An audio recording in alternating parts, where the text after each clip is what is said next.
let's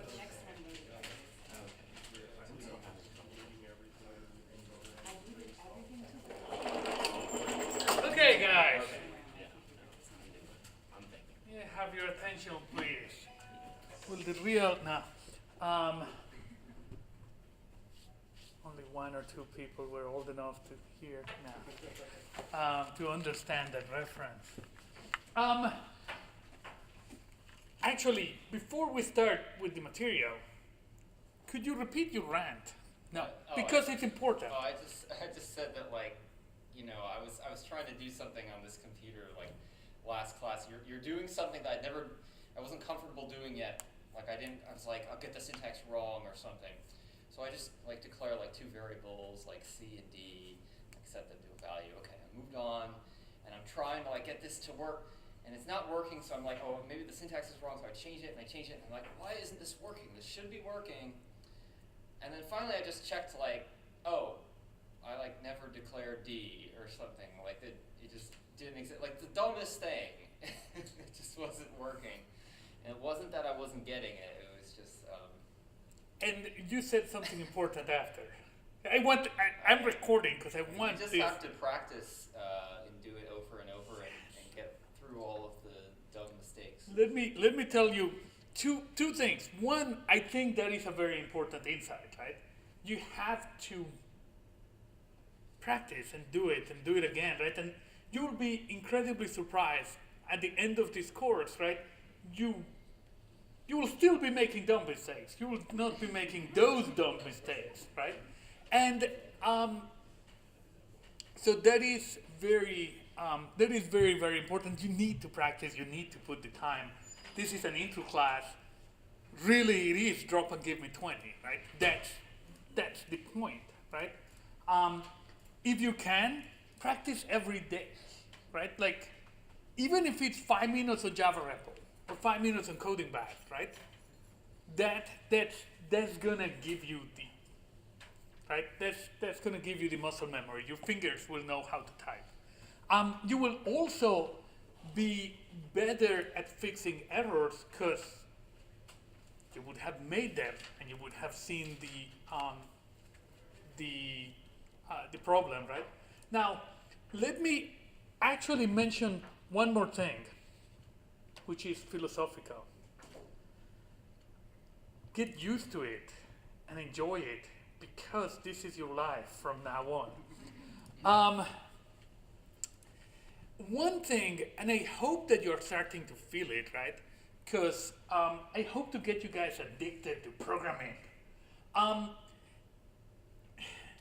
You try, and you get frustrated, and it sucks, and you curse at your computer, right? And then you realize that it was a freaking semicolon that you didn't put, right? You put the semicolon, and the test passes, right? And then you feel like, I can do it, right? I'm the man or the woman or the whatever, right? And that you should feel a rush, right? It is cool. You did it, right? You beat the sucker, right? And one good thing is that we get that over and over, right? So we get to get that rush, and you should enjoy the rush, right? And feel like, yeah, I did it, right? I beat this sucker. And that is good. That should work, and that should get you motivated for the next thing, right? You should also start practicing on getting frustrated because that is what many times, right? That is what the life of a programmer is, right? At different levels, right?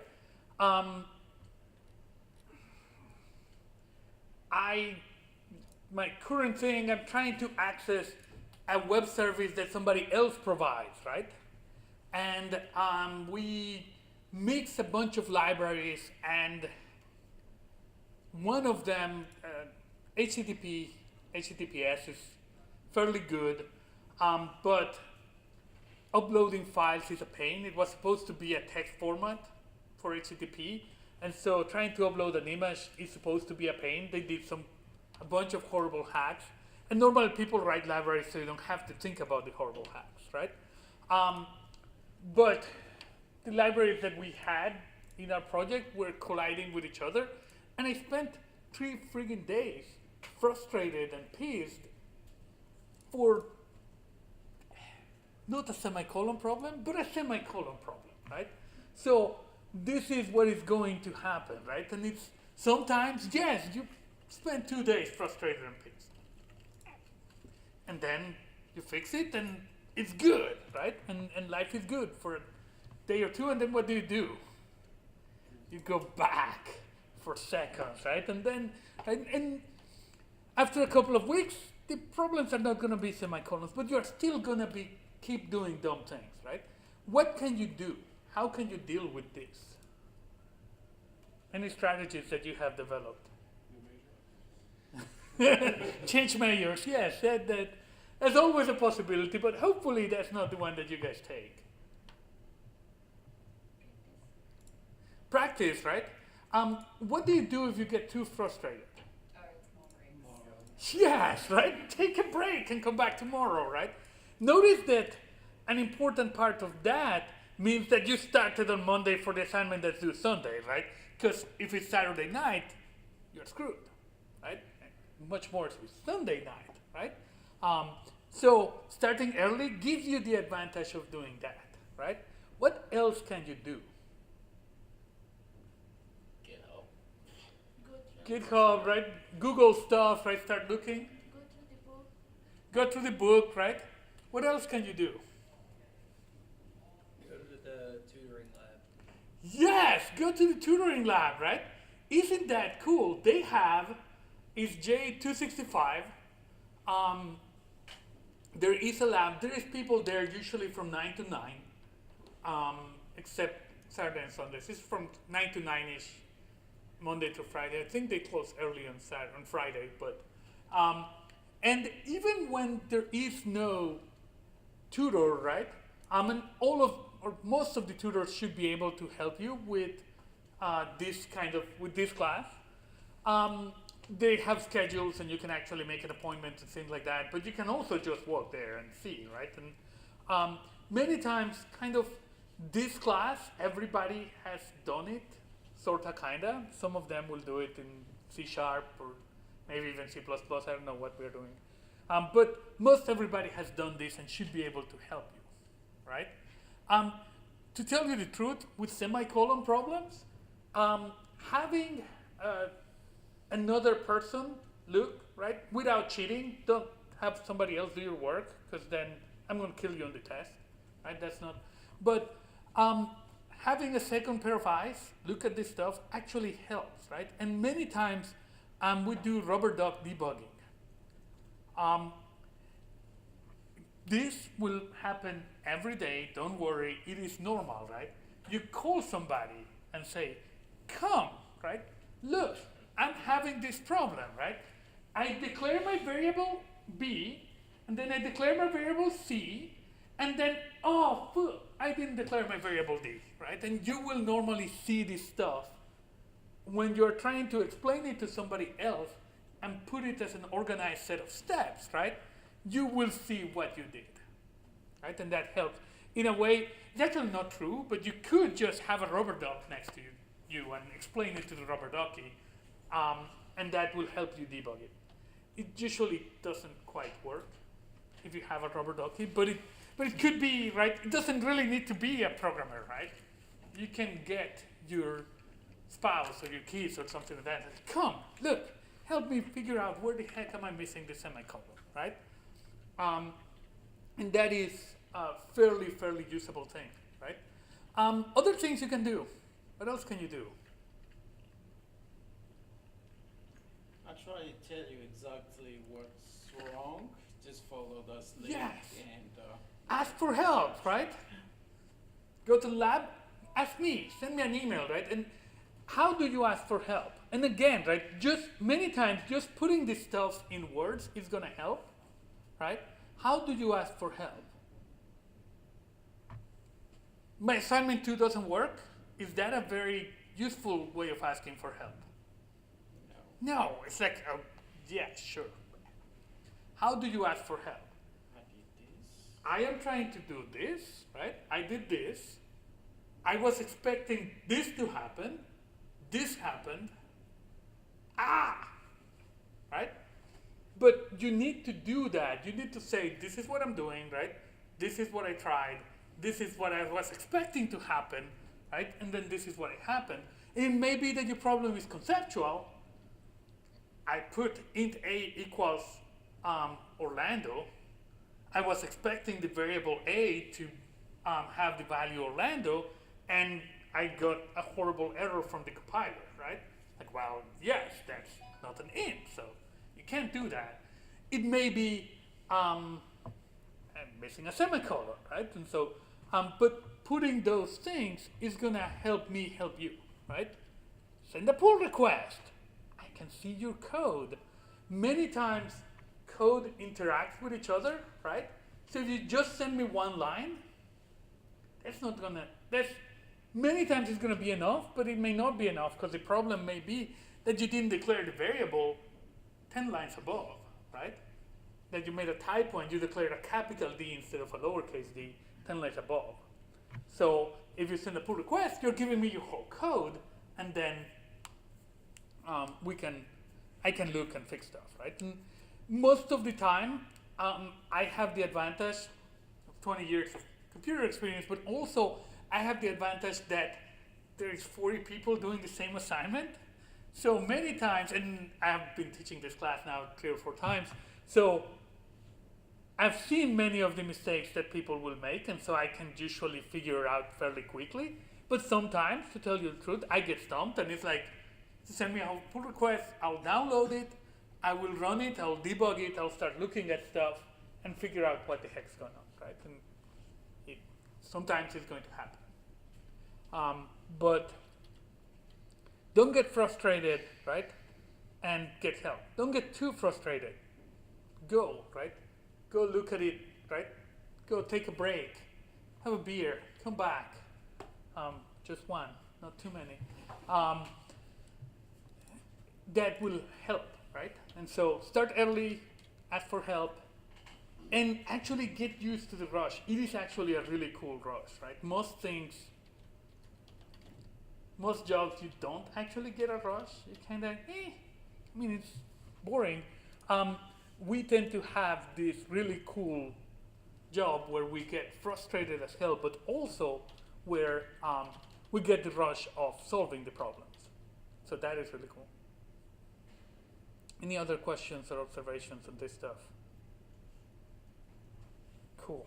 Then let's talk about stuff.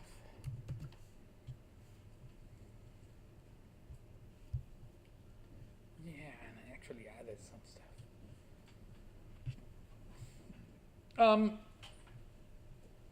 We were talking about using objects, right? Every object has identity, a type or class, and a state. How do we create a new object? New keyword, right? How do I assign objects to a variable? Just equal sign, right, and declare a variable of the right class. How do I call a method on an object? Dot whatever, right? The dot operator or the dot whatever. We're using points, dimensions, and rectangles, and mostly points really, but this is how you create a point.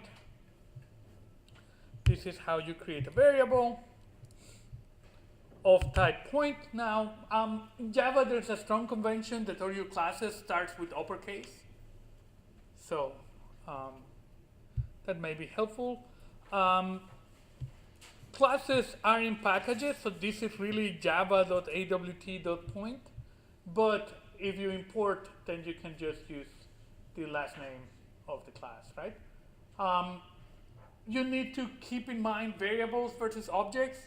Two variables that are different, they have different names, maybe referencing the same object at any given time. Objects never change their identity. The object is, and it will always be that thing, but the variables may change who they point to, right? Who they refer to. Variables are in the bracket. Sorry? Variables are in the bracket. In the brackets? Uh, What do they mean? can you scroll up? Yes. Like 2, 5? Those are not variables, right? Those are values that I pass. That's the state of the object sorted. Those are parameters that I pass to For my P. constructor. The variable in this case is P, Okay. right? And P may later on point to a different object, right? This object, this new point that was created here, will forever be there. It's just that I may not reference it anymore, right? Objects will never change their identity, they can change their state.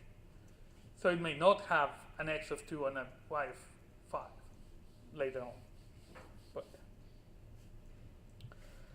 null is a special value that could be assigned to any variable, and it means it's actually not pointing to any object at a time, at this particular time, right? Objects have state, and the dot operator allows me to refer to that state, right? So if I have a reference to an object, dot and then the name of its field will get me the value of the field. For my points, my point is referenced by p, then p dot x will return the x value of that point. So x and y are the fields, and 2, 5 are their values. Well, yes and no. This in here, the 2, 5, are parameters that are passed to the constructor of that object, right? You don't necessarily know yet that 2 is going to be in the x and 5 isn't going to be in the y, right? So they are not. Exactly. But after they're passed to that thing, then we know that the point is going to copy those into the x and y. Does that make sense?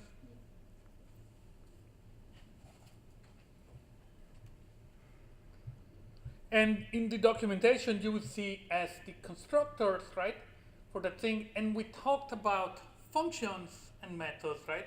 And we talked about overloading, which is having functions with the same name but different kind of parameters. We have constructor overloading.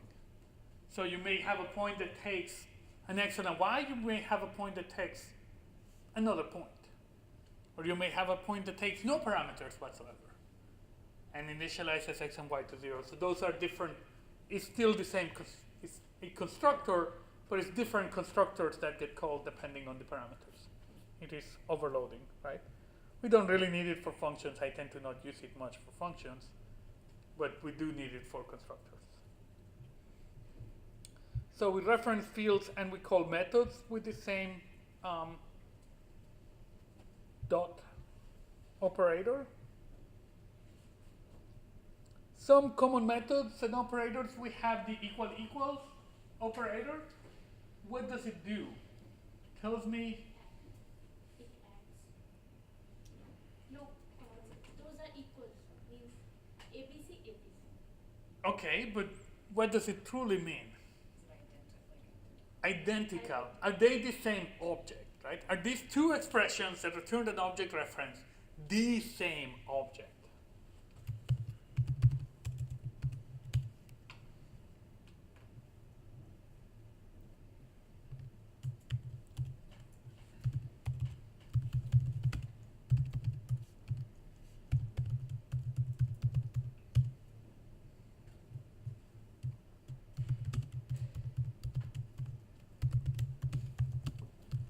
What would this return? True or false? False. False? Why? They're two different objects. Right? They have the same values, but they are two different objects. Right? They're not the same object. Does that make sense? Yes, no, maybe? How about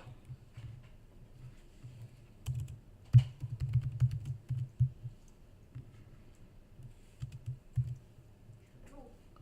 this would now return true, right? Dot equals because they have the same values. They are equal but not the same, right? Does that make sense? How about this?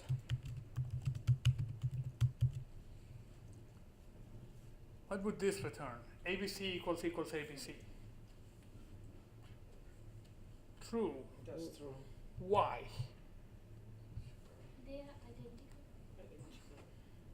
Java does magic with string constants in particular.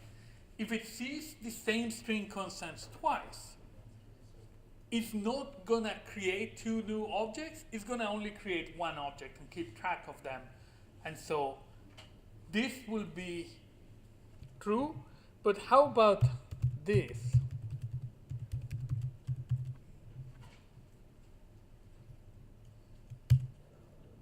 Oops. I need to find the right case. So this. Oh.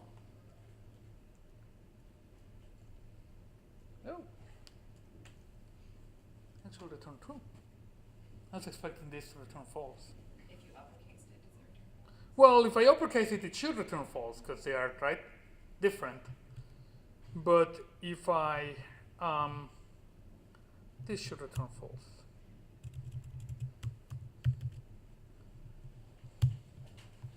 Oh, Java REPL is doing horrible things to me. Java REPL is being smart. And it's actually not creating the things. So let me come here and do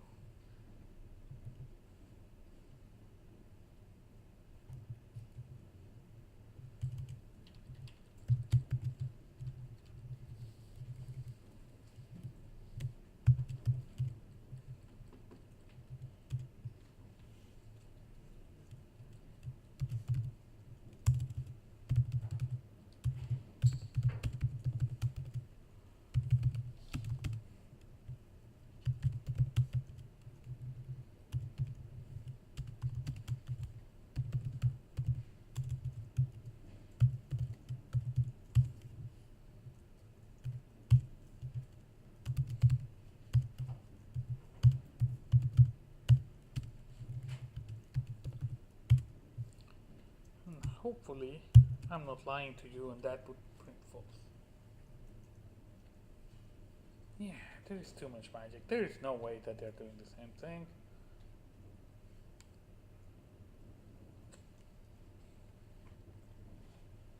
Oh God. What is going on?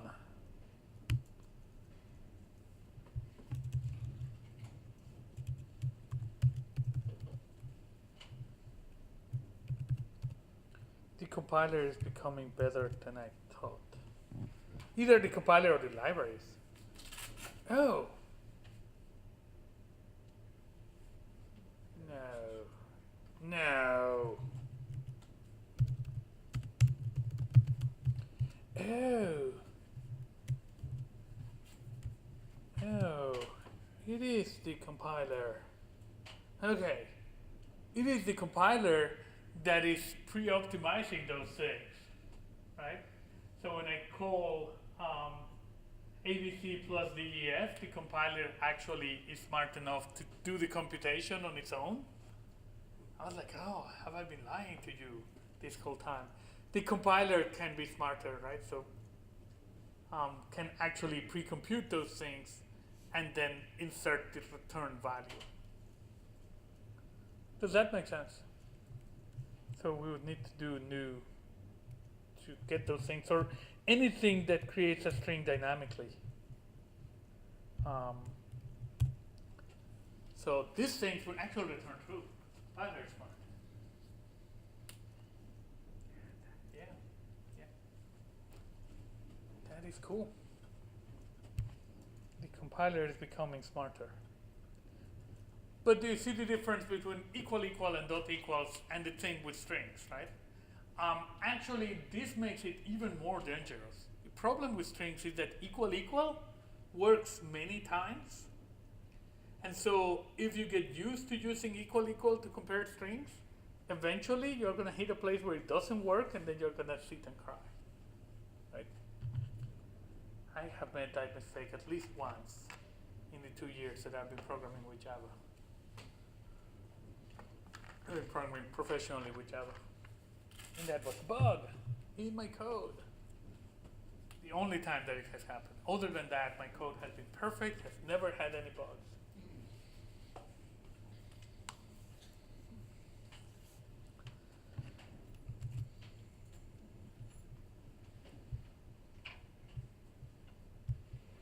Yeah.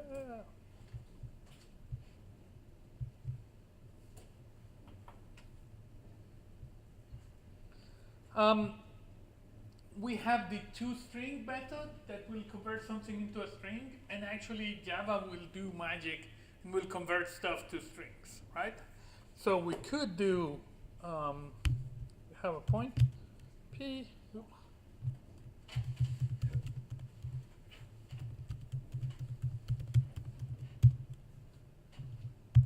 I can do p dot toString, which will actually print this, right? Or this is what toString returns, java.awt.point. And then I can do stuff like abc plus p, and that will actually convert p to a string and then concatenate, right?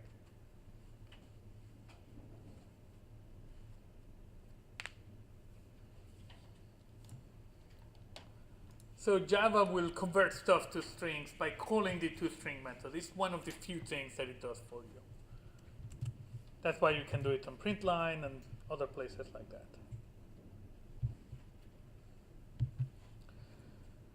We talked a little bit about the clone object.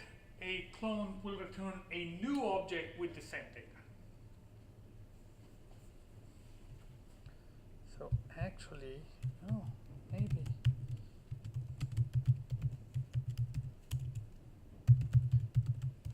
This will still do true. Oh. Not every object is clonable, so not every object actually has a clone method available. But most of them do, like points do.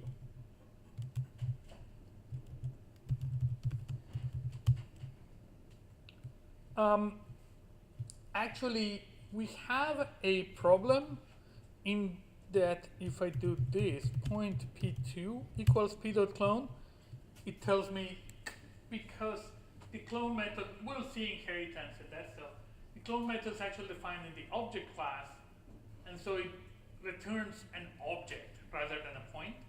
So you need to cast it.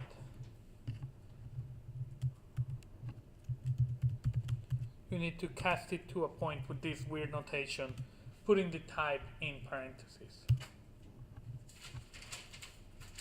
If not, it would tell you can't assign an object into a point, because that may not be a point. And what happens if you cast things that are not the right thing? Error.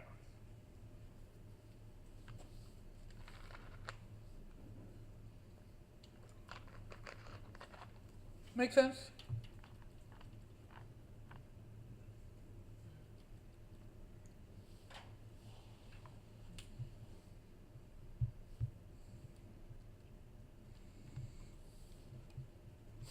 Java has garbage collection, so if an object is no longer referenced, it will eventually be collected. When you call new, a new object has to be created in memory, right? So you need to get memory from the operating system. Eventually, it is returned to the operating system. You don't know when, right? We talked a little bit about functions or methods and objects. Objects are passed by reference, but primitives are passed by copy, right? So if, actually they're not passed by reference. A copy of the reference is made, but you can change the reference. When I try to do an int and I pass something like this, right?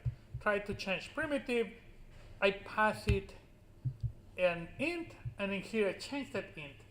Outside, did the parameter change? Well, No, it it's didn't. not a parameter outside. is there a parameter outside, a variable outside, or something like that changed? No, it didn't, right? In fact, it may have been a constant, so it can't change, right? Does that idea make sense? So that will, it will not change outside, right? If I try to change primitive b, b would still be 20, not 40. Does that make sense? It changes inside. The inside has its own local copy, so nothing gets changed. Actually, I make a copy of the reference, right? So if I try to change reference with a point, and in here I reassign a value to the parameter, right? That again doesn't do a thing, right? If I call that code, declare a new point p2, and then I call that try to change reference with p2, p2 never changed. The variable outside of the function never changed. It cannot change. Right? You made a copy of that object reference, you cannot change the outside variable. However, since what you're passing is a reference to that object, if I make any change to the object, to the state of that object, then that change will be visible outside. Right? And so we need to be careful because that can mess us up, right? We can return objects, right? Normal, oops. Isn't that cool? That code is horrible. That's not a good example. I'm not actually returning any objects. Right? I need to do return p2. Remind me to change this if I don't change it. Actually, don't remind me. You will never remind me. Oh, yeah, remind me because I'm not going to change it right now. It's in a different place, so I need to go find it and change it. I was like, oh, I'm going to change it right now or I'll forget. We talked a little bit about strings, right? They're kind of weird. They are an object, but Java has special facilities for them. We create string constants like this. We have some other methods like length, which tells us the length of the string, substring, which gets you a string with fewer characters, or potentially fewer characters, whatever you pass, right? Two lowercase and two uppercase, char at, and that's important because it tells us the one letter, right, at the given time, at the given place. How do we start counting in programming? At 0, right? And dot equals tells us if the string is equal to another. You have other stuff, right? Compare to and things like that. I lied to you. I need to go change it.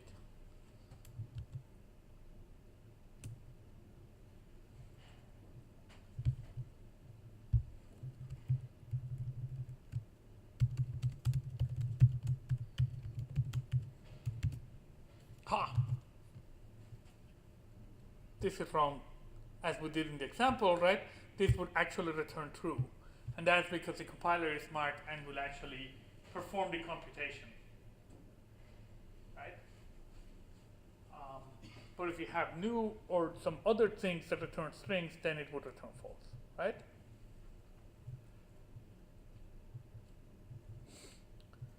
And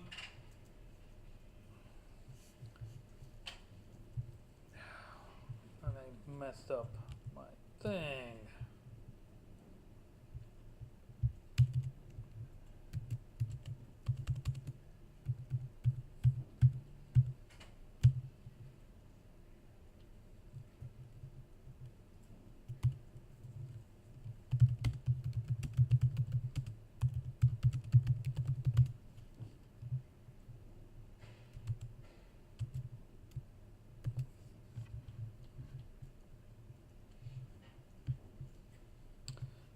we are talking about PrintStream, which is what system.out is, right? And it is something that you can print to. You can use println for printing and printing a new line, or just print and that doesn't print in the line, right? I will normally make functions that take print streams rather than having you directly print to system.out. Why? Potentially so that you could use it for other stuff and print to the network or print to somewhere else, but mainly just so that it's visible that you could change the screen. So we have the PrintStream out for the bulk void. Yes. What, so that, like in the homework, that kind of confused me, or not homework, this time, like how do you, like, what is that doing?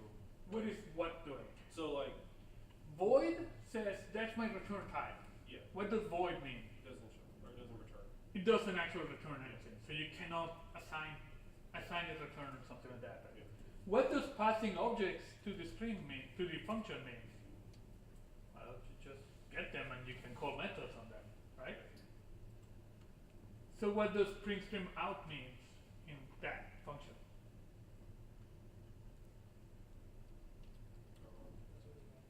It means that you're getting a parameter Yeah. and its name is. How many parameters does this function have? Two. Yeah.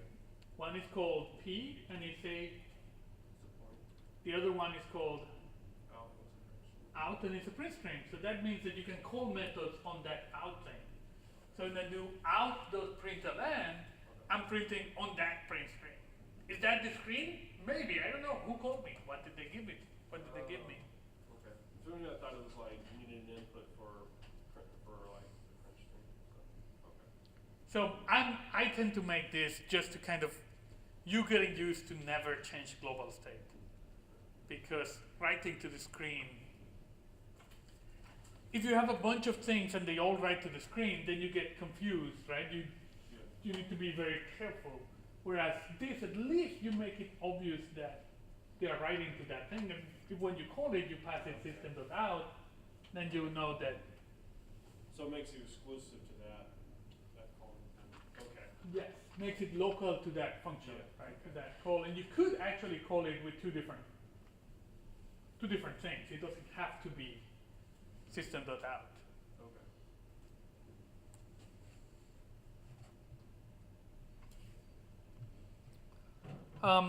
Similarly, we have input streams and, more importantly, the scanner class. The scanner class, you normally pass it a print stream to initialize it. And then it has a bunch of useful functions. This actually gives you examples and stuff.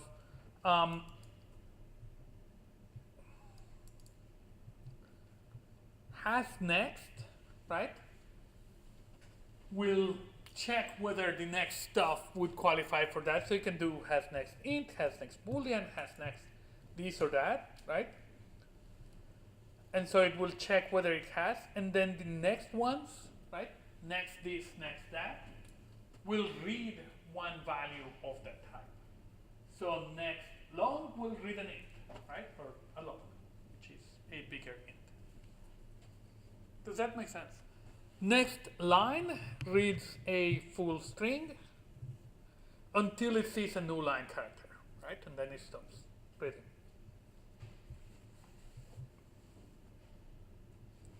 We have some other things for more complicated stuff where we can skip certain things and things like that. I tend to not make input and output a focus of this class.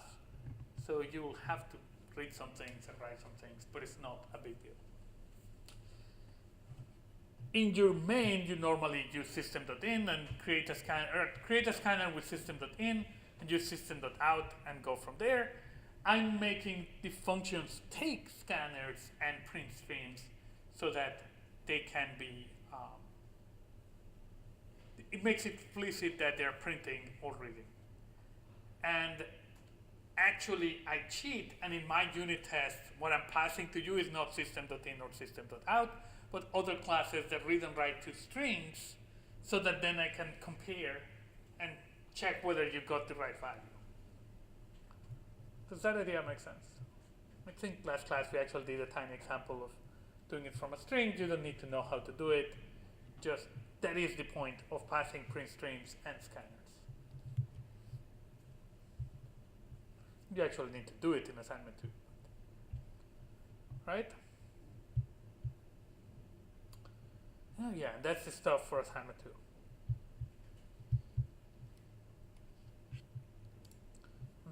This is perfect. Any other questions on objects and using objects? Yes. Can you tell me again what is this scanner The scanner is another class, class? right? Just like PrintStream or string or point. The scanner, you normally will create an instance of scanner by passing it an input string, and the one that you normally pass is system.in. So I can do new scanner of system.in like this. And then once I have a scanner, I can call its methods. The ones that we are going to use are next whatever, right? And next line reads a string, returns a string, and reads until /n, until new line. Next int will read an int, right? Next double, right? You can also, if you want to be safer, use the hash function. So if you do hash next int, will tell you whether this stuff, right, would be interpreted as an int. What could happen, well, maybe the string is actually empty, so there are no more characters, or maybe the stuff is a letter, right? And so I cannot read and cannot call next int because it's the letter A, right? Cannot be interpreted as an int. Does that make sense? They actually read characters and transform them. So it reads the characters 1, 2, and 3, and returns the number 123.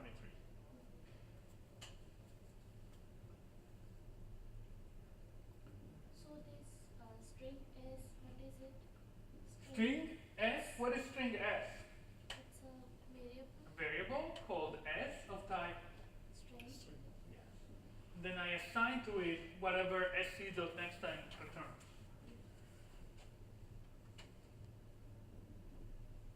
Does that make So sense? then it'll create that string based on what gets entered. It will, yeah, it will read and create a string and return it to you. Yes, it will do somewhere in there, inside that code, there is a new thing, right, to create that string, and that's what you get out. Okay, and then could you call it with that? Could I call what? Like, so once that string's been made, give you reference. Yes, it's a string, and I can do whatever to it. I can do to uppercase, to lowercase, whatever, right? Once I'm here, past this, I have a string, and I have a reference to that string with s, and so I can do s.length, s.whatever. Okay. And it's not attached to the stream anymore. Okay, that S is an object, yeah. SC. S is a variable. SC is a variable too. S is a variable. S references an object. The value of S is an object.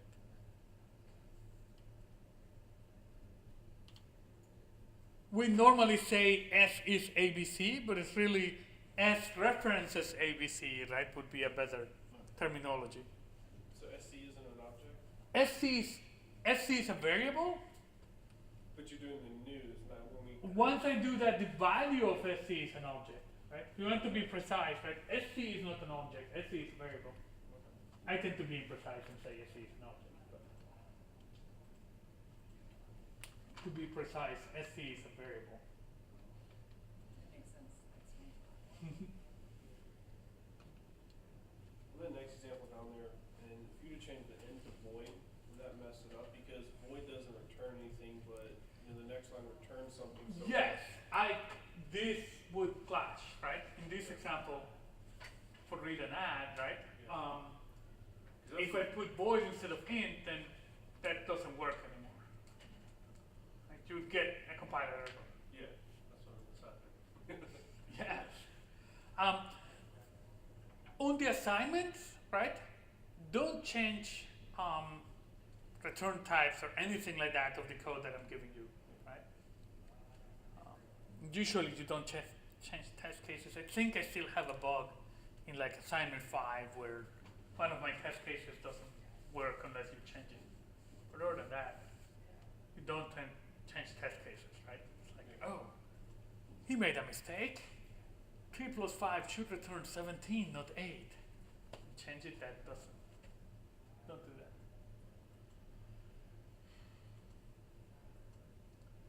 This idea makes sense? What do you need to do for this to really make sense to a million, right? Cool.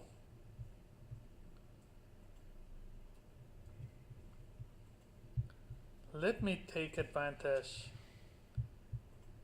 Let me start talking about the next topic because we don't have a class on Monday because it's Labor Day, so nobody works, right? We celebrate work by not working.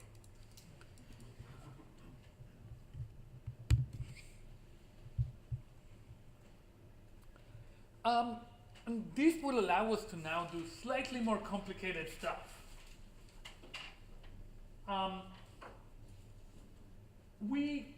Many times we want to do things but only under certain conditions, right? Should you come study a master's in computer science? Well, maybe, right? Depends on my age, depends on whether I like computers or not, whether I want a good job or not, whether I have time, whether I have, right? Maybe I already have a master's in computer science, why the heck am I doing another one, right? So you would say, if this and this and this, then you should do this, right? Or we have the same ability to tell to the computer. So we say, if this, then you do this stuff, right? In programming, we have the else clause, right? In English, we tend to not give instructions like this, unless you're a programmer and then that's how you give instructions, right? But we have the or else, right? You do this or else. You tell to your kids, and it's a lot worse to them than telling them what's the or else, right? They'll imagine the most horrible thing. You'll take away their Nintendo DS.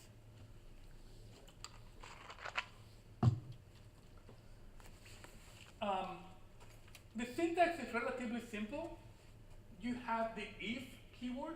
You actually have the parentheses are part of the syntax.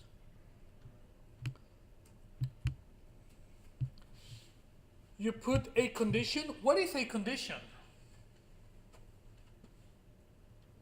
What's going to be true, what exists right now. Yes, right? So it's, what is a condition in English or programming, right? Anything that would return true or false, right? Anything. Who did we see, right? What did we see in the first week? Booleans, right? Any Boolean expression, this and that or the other thing, right? With parentheses and all of those Boolean stuff that we did for assignment 1, right? They come back here, right? So anything that would return a Boolean. Then you put a brace, same as the braces in our functions and things like that, right? And they delimit what happens. Brace until you end, you close the brace, and then if you want, you can put an else clause. If you don't put an else clause, then if that condition wasn't true, nothing happens. Does that make sense? So let's do a quick example in here. Are if-else statements supposed to work in Java REPL? They do, but I don't. Let's try them in Java REPL. I don't know what happens if you. I had a bunch of cases where it kept telling me that I had an else with no if, but I did. Well, what may happen in Java REPL is that I think they work as long as you make them all one line. I don't know what happens if you don't make them one line. So if you make them all one line, but all hell breaks loose. Let's see. If 3 is greater than 5, system dot out dot, actually let me do this.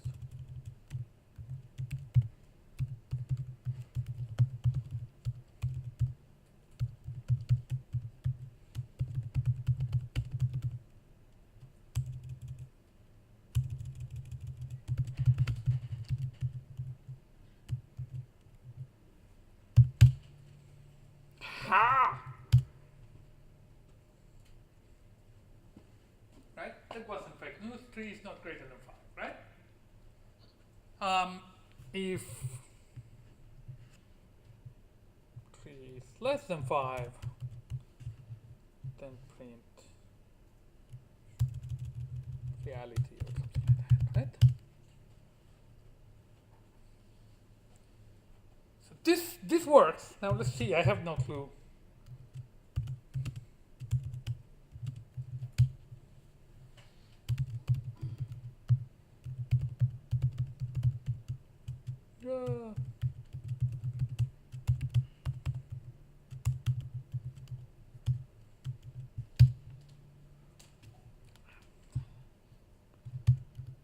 No, it got really confused.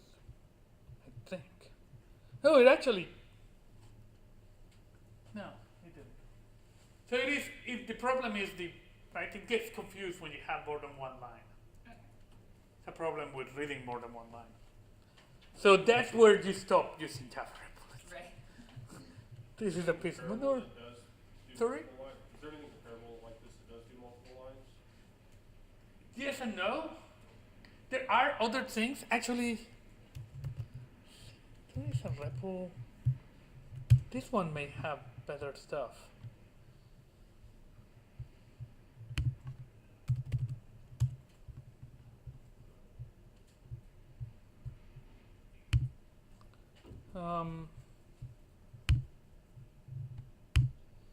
Well, this one does, but it's not a REPL. Yeah. You need to use the whole thing, right? So you need a full class and things like that. Java 9, which is coming sometime soon, any day now, I think it's scheduled for September, has a shell. But I didn't want you guys to install Java 9 because stuff like IDEs and Gradle and stuff don't necessarily work with Java 9. So Java 9 has JShell, which is actually a REPL that has multiple lines. But don't go install Java 9 on your computer because it may make all the other stuff not work. If you have another computer, then go install Java 9 in there. And if not, stuff may or may not work.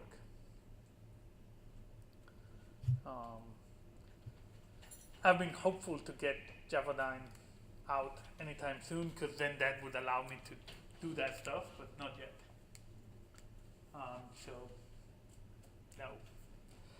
The next best thing, but it's on, is to have kind of like this, a dumpster project, right?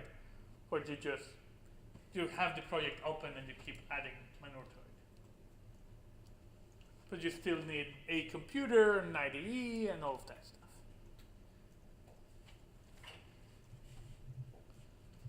Yeah. Other languages have REPLs by default, which makes them a lot nicer for beginners. But for whatever reason, we lost the battle. We teach Java. It's a fairly decent language. It's not horrible. It's just actually for some of this stuff, you can actually play with your browser. Has developer tools. Chances are, and it has JavaScript. JavaScript is a completely different language than Java. They basically share the 4 first letters and that's it. On the other hand, they both copied C. C was kind of one of the first nice languages and so kind of dominates programmers' minds, and so everybody copied C. All of this stuff that we're going to see this week and next, or most of it, like if statements and that stuff, are exactly the same. So you can actually, well, but then all the other stuff is not like, they'll do console.out.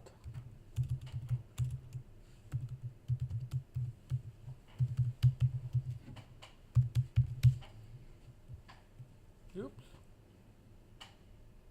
I'm on the console, right? What do you mean console.out? Sorry.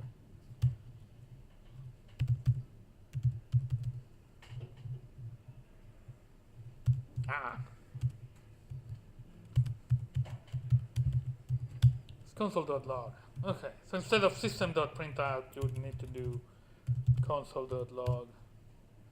And you don't declare your types. It's not the same thing, but you can play and practice a little bit with that kind of stuff. In a way, it would be nice if we had languages with REPLs for the intro classes, something like Python or JavaScript or something like that. The first thing that I do when I'm trying to learn a language is find a freaking REPL, because it makes your life so much easier to be able to just type stuff, right? But Java is not. Java wasn't supposed to have a REPL. Could be worse. We could be doing C++. So, yeah, Java REPL is actually fairly passable.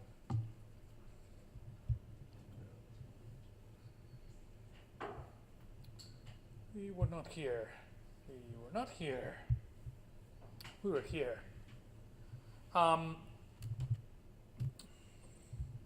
So what would happen here, right? Int a equals 5, int b equals 10. I can do stuff like if a is greater than b,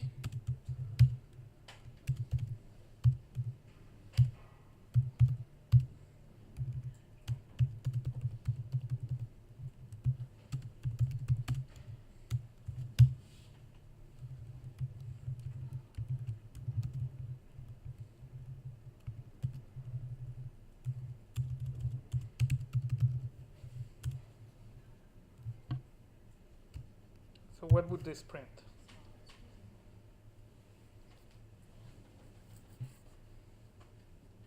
Right? Makes sense? Super simple? Maybe. It's reasonably simple, but you can get very complicated, right? Just like if you think about it, this is simple, but you can see how you could have nesting and horribly complicated conditions and things like that that would make it complicated, right? Let's see. What else was I gonna say? Oh. It is theoretically possible, but never do it, to not put braces.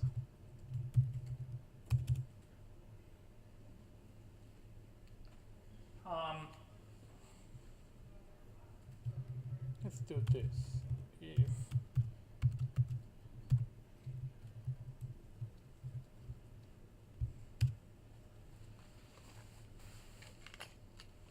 what is the problem with that? This would work, right? How is it interpreted if you don't put braces? Well, how is this statement in line 91 interpreted if you don't put braces? What is the body of the if? What is the stuff that will be done if a is greater than b? Only the next line. Only one line. Right? Is that okay? It kind of makes sense, right? It works. You can skip a couple of braces, right? That's good. They're expensive. Orthodontics is expensive. What's the problem with that? You want to edit it later. Yes. later on, what are you gonna do? You're gonna add more stuff and make it more complicated. You're gonna add more stuff.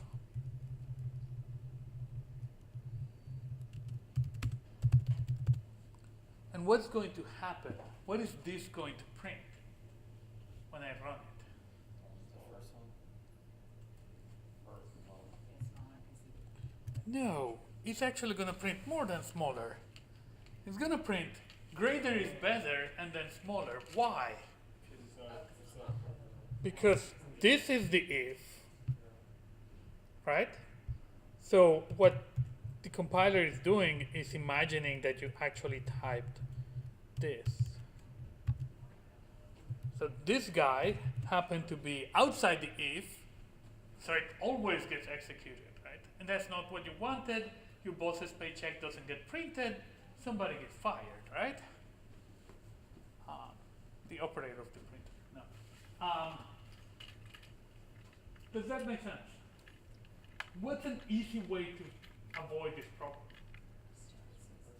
Always put your friggin' braces. That makes, right? It should be kind of a no-brainer. I'm not always. Once you know how to program, that's not a simple error to make, but sometimes you will make it. So it's always a good idea to always put your braces. When you are starting, definitely always put your braces. Don't even think about it. Have your fingers put braces. By the way, there's another thing. Have your fingers also indent. Right? How do we indent? Well, different people get different indentation mechanisms, right? The kind of standard rule is every brace means one more indentation level. And that's fairly standard. There are a couple of things. One is where does the brace go? Does it go on the line before or on the line by itself? What do you guys prefer? What looks better, this or this? This? It depends on the one because it looks better on the next line. On the next one down, it looks better when it's on the previous line. So. Here's the important thing, right? Be consistent. I don't terribly care which way you do it, as long as you're consistent. When you get to work on a team, you will have endless discussions and fights about what's the right way to do it. And then you'll come up with a style, and over time, you will either come up with a tool that will enforce it and will always format it the way somebody wants it, or you will slowly get used to the exact same style. Right? It is useful if everybody has the same style, because then I can read the code easier. Right? It's just hard to agree on what's the style. Right? Because I like vanilla, you prefer chocolate, somebody else likes strawberry, and right? It's not terribly important. It is very, very important to be consistent, because that's gonna help you find errors. So pick one, go with it, always indent, right? What's easier to read, this or this? It doesn't even let me do it. Like you are indenting.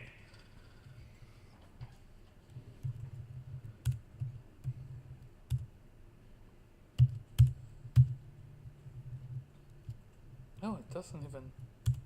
Yeah, just doesn't even let me not indent. If you think about it, right, this indenting correctly would make this mistake not possible, right? Because then you would do this, right? And so that makes it easy to not have mistakes. Make your fingers get used to indenting. For me, it's kind of a standard, right? If a student sends me the code and it's badly indented, I know that it's wrong. I don't know where, but it's obvious that it's wrong, right? It's like, I know that you messed up somewhere. Sometimes, especially if you have done some programming, it would seem dumb, because you can do the super simple stuff, but once it starts becoming complicated, you're gonna mess up horribly. What about putting like an extra line between each of your lines of code? I've seen that. Like,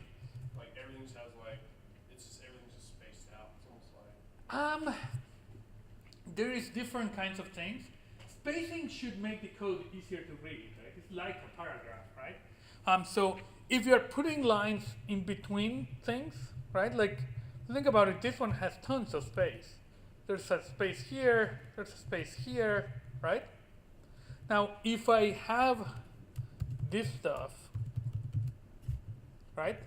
And I put spaces in between, is that easier to read or harder to read? Harder, right? So you need to use spaces wisely. Like blank lines, right?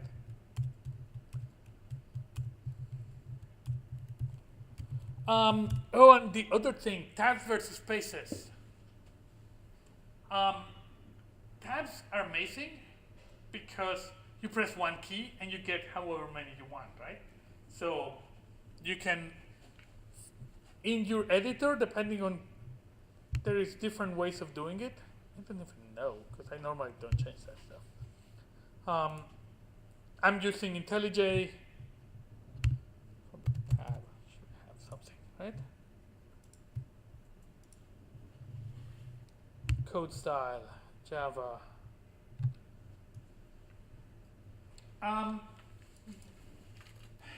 It used to be, and I still, I'm more of a Unix guy. Unix people tend to use tabs because, right, it makes sense for, in a way, it makes sense to say, I'll always use one character, and then I'll let your editor or whatever decide how many spaces do you want to put in the middle, right? It also makes sense to say, no, wait, let's make it consistent, and you always do 4 spaces, or you always do 2 spaces, right? And if you want to change it, you can use your IDE to change it. Both are okay, I don't terribly mind, just try to be consistent. One easy way to be consistent is to not change the default of your editor. And then it will be whatever the heck they wanted, which tends to be 4 for indent, and they don't use a tab character. So even though I think that I'm putting tab, IntelliJ is probably replacing that with spaces. But Eclipse may have different defaults and things like that. Again, once you care, once you're on a team or something like that, your team will force you to use whichever style they want. But cool. On the next class, we will talk. By the way, the next class is Wednesday. There is no class on Monday. On the next class, we'll talk about more conditionals, and in particular, we'll do complicated if statements where you can nest them or things like that. And then we'll also do a case statement, which is a slightly different variation on if statements. Cool. I will see you guys in a week. Have a great and safe Memorial Day? Labor Day, sorry.